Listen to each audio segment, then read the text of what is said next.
Sa pagkapanalo ng Los Angeles Lakers kontra dito sa Philadelphia 76ers kahapon, nagkaroon na nga ng record itong Los Angeles Lakers na merong 5 win and 4 losses at pang 7 nga sila dito sa West standing.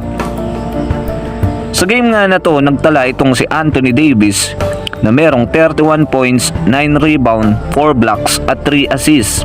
Si LeBron naman merong triple-double na merong 21 points, 13 assists at 12 rebound. Austin Reeves na merong 20 points at 7 assists. D'Angelo Russell naman na merong 18 points.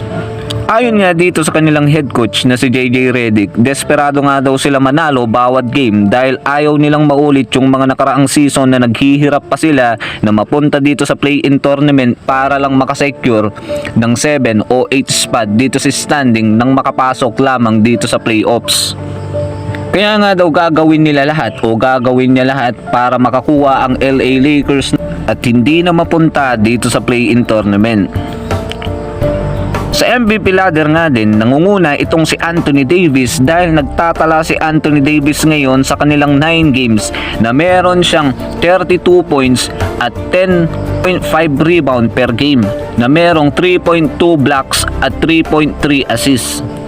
Ayon nga din dito kay LeBron James at dito sa kanilang head coach na si JJ Redick na gusto nilang manalo itong si Anthony Davis ng regular season MVP ngayong taon dito sa NBA at hindi nga daw nila hahayaan na mapunta sa iba at gagawin nila lahat para makuha ni Anthony Davis yun. Kaya minsan napapansin natin na itong si LeBron ay lagi nang pinapasahan o lagi siyang gumagawa ng paraan para mabigyan ng assist itong si Anthony Davis. At nagagamit nga nitong si JJ Redick ng maayos itong si Anthony Davis hindi lang bilang center kundi power forward na din.